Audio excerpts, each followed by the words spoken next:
હાલો friends, હું છું નૈના અને નૈનાના ગુજરાતી કિચનમાં તમારું સ્વાગત કરું છું. આજે આપણે બનાવશું મગની દાળમાંથી ફરસી પૂરીની રેસીપી.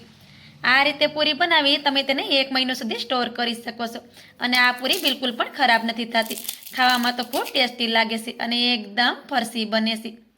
તો ચાલો રેસીપી બનાવવાનું ચાલુ કરીએ. ફરસી પૂરી બનાવવા માટે આપણે અડધી વાટકી દાળને અડધો કલાક પહેલાં પલાળીને રાખી દીધી હતી.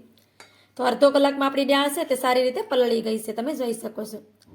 અને તેને આપણે સારી રીતે ધોઈ અને તેમાંથી પાણીને પણ કાઢી લીધું છે. હવે આપણે એક મિક્સરનું જાર લેશું અને તેમાં મગની દાળને નાખી દેશું. તો આમાં આપણે પાણી બિલકુલ નથી નાખવાનું અને તેને આપણે પીસી લેવાનું છે. મિક્સરને આપણે સાલું બંધ કરતા ગયા છે અને દાળને આપણે પીસી લીધી છે. તો આ રીતે દાળને પીસી લેવાની. એમાં કોઈ પણ દાણો છે એ આખો ન રહેવો જોઈએ. હવે તેને આપણે એક વાસણમાં કાઢી લઈએ. હવે આપણે આમાં 2 ચમચી જેટલું પાણી નાખી અને ફેરવીને તેને પણ નાખી દેશું. તો આપણે આ મિક્સરમાં 2 ચમચી જેટલું પાણી નાખી દઈએ અને આ રીતે મિક્સરને ફેરવી અને તેમાંથી દાળ ચોટી છે તેને પણ નાખી દેવાની આ રીતે. તો આપણે અહીં અડધી વાટકી ભરીને તેમાં રવો નાખશું. તો રવો આ રીતે ઝીણો આવે છે તે જ લેવાનો છે. તો આપણે અહીં અડધી વાટકી ભરીને મગની દાળ લીધી હતી. તો આપણે તેટલો જ રવો લીધો છે. બંનેનું માપ આપણે એક સરખું રાખવાનું છે. તેમાં આપણે રવાને નાખી દઈએ. મેં અડધી વાટકી ભરીને જ મગની દાળ લીધી હતી અને તેટલો જ મેં રવો લીધો છે. હવે તેમાં 1 ચમચી જેટલા અજમા નાખી દઈએ. 1 ચમચી જેટલા કાળા તલ નાખી દઈએ. સ્વાદ પ્રમાણે મીઠું નાખી દઈએ. થોડીક આપણે હળદર નાખી દઈએ. અડધી ચમચી ભરીને આપણે મરચાંની ભૂકી નાખી દઈએ. તમને વધારે તીખી ફરસી પૂરી પસંદ હોય તો તમે તેમાં વધારે મરચું પણ નાખી શકો છો. હવે તેમાં અડધું પાવડું ભરીને તેલ પણ નાખી દઈએ. હવે આપણે આ બધી વસ્તુને પહેલાં મિક્સ કરી દઈએ. આવી રીતે આપણે બધી વસ્તુને સારી રીતે મિક્સ કરી દીધી છે. હવે આપણે મેંદો લીધો છે તો થોડો મેંદો આ રીતે નાખતા જઈએ અને લોટને બાંધી લઈએ. તો આ રીતે થોડો જ મેંદો નાખવાનો, કેમ કે આપણે આમાં પાણી નથી નાખવાનું. જે આપણે દાળનું મિશ્રણ છે તેનાથી જ આપણે લોટ બાંધવાનો છે.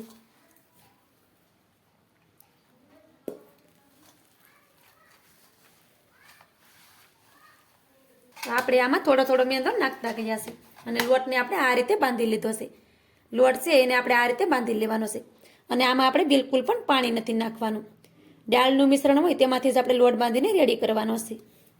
તો આપણે 1 વાટકો મેંદો લીધો હતો તેમાંથી આપણે 3 ચમચી જેટલો મેંદો બસી ગયો છે. હવે આપણે લોટની ઉપર ઢાંકણ ઢાંકી દઈએ અને 5 મિનિટ સુધી તેને રેસ્ટ કરવા રાખી દઈએ.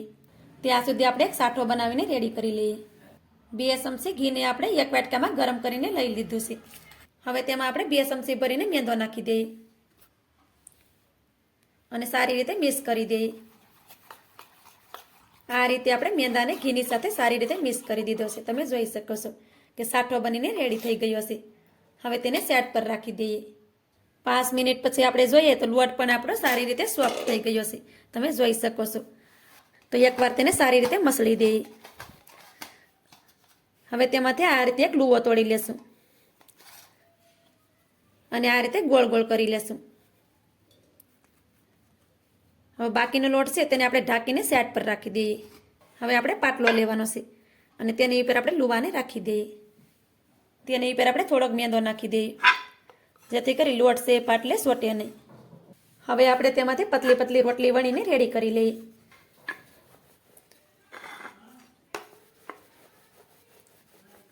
આપણે તેમાંથી પતલી રોટલી વણવાની છે. રોટલીને આપણે જાડી નથી રાખવાની.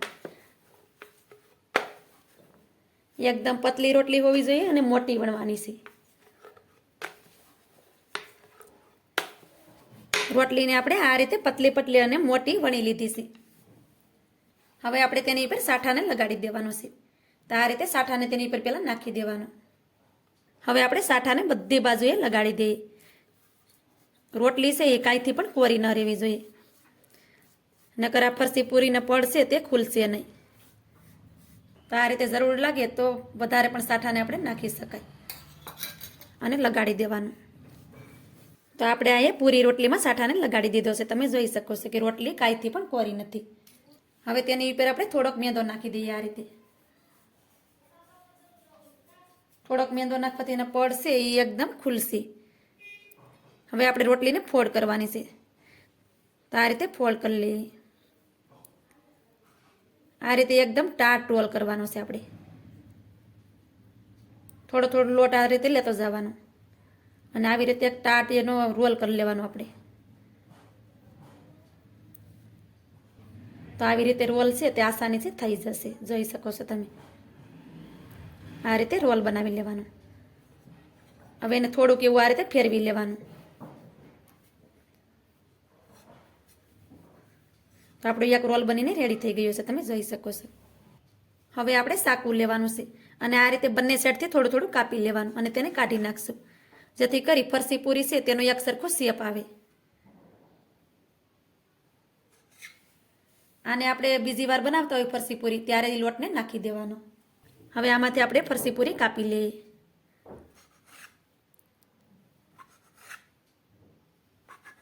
તો આ રીતે એને મીડિયમ ઠીક કાપવાની, આપણે બહુ જાડી નહીં કાપવાની.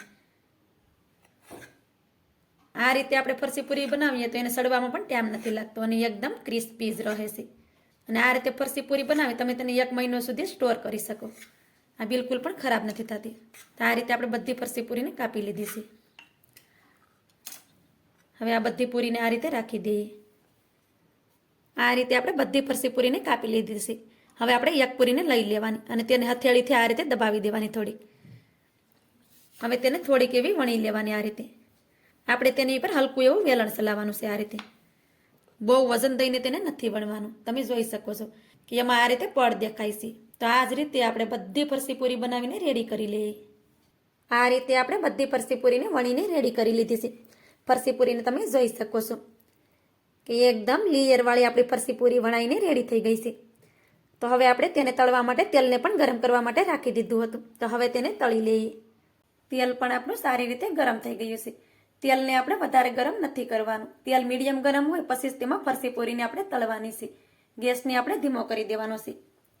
હવે તેમાં આ રીતે એક એક ફરસી પૂરીને લેતા જઈએ અને તેલમાં નાખી દઈએ.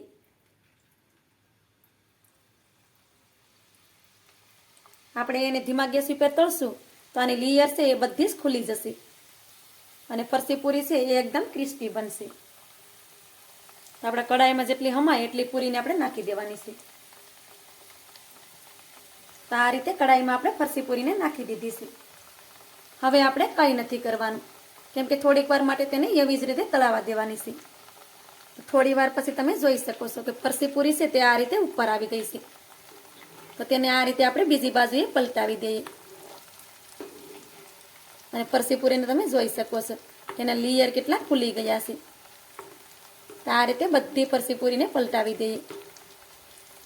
હવે આપણે ફરસી પૂરીને પલટાવતા જઈએ અને ધીમા ગેસ ઉપર તળી લઈએ. આપણે તેમાં મગની દાળ નાખી છે એટલે તેના ફીણા થાય છે, પણ જેમ જેમ ફરસી પૂરી ક્રિસ્પી થઈ જશે તો આ ફીણા છે તે પણ બધા ખલાસ થઈ જશે. તેને આપણે ધીમા ગેસ ઉપર જ તળવાની છે, જેથી કરી તે એકદમ ક્રિસ્પી બને. તો આ રીતે ફરસી પૂરીને આપણે જેવી રીતે ફેરવતા ગયા છે અને તળતા ગયા છે તો એમાંથી ફીણાનું પ્રમાણ પણ ઓછું થઈ ગયું છે. તમે જોઈ શકો છો. આ રીતે ફરસી પૂરીને આપણે ફેરવતા જવાનું અને તળી લેવાનું. તો પણ તમે જોઈ શકો છો કે બિલકુલ પણ એ તૂટશે નહીં, એની હું તમને ગેરંટી આપું છું. અને આ ફરસી પૂરી એકદમ ક્રિસ્પી જ બને છે અને ખાવામાં ખૂબ ટેસ્ટી લાગે છે. એકવાર ચોક્કસથી બનાવજો. અને મારી ચેનલને તમે હજી સુધી સબસ્ક્રાઈબ ના કરી હોય તો સબસ્ક્રાઈબ કરી દેજો. તો આપણે આ ધીમા ગેસ ઉપર ફરસી પૂરીને ફેરવતા ગયા છે અને તળી લીધી છે. તમે જોઈ શકો છો કે ફરસી પૂરી છે તે એકદમ ક્રિસ્પી બની ગઈ છે અને તેનો કલર પણ આ રીતે ચેન્જ થઈ ગયો છે. એ તળાઈ જશે તો તેનો કલર પણ ચેન્જ થઈ જશે. અને આમાં આપણે મગની દાળ નાખી છે તો થોડું ઘણું ફીણાનું પ્રમાણ છે તે રહેશે. હવે આપણે બધી ફરસી પૂરીને કાઢી લઈએ. તમે ફરસી પૂરીને જોઈ શકો છો કે એકદમ ક્રિસ્પી આપણી ફરસી પૂરી બનીને રેડી થઈ ગઈ છે.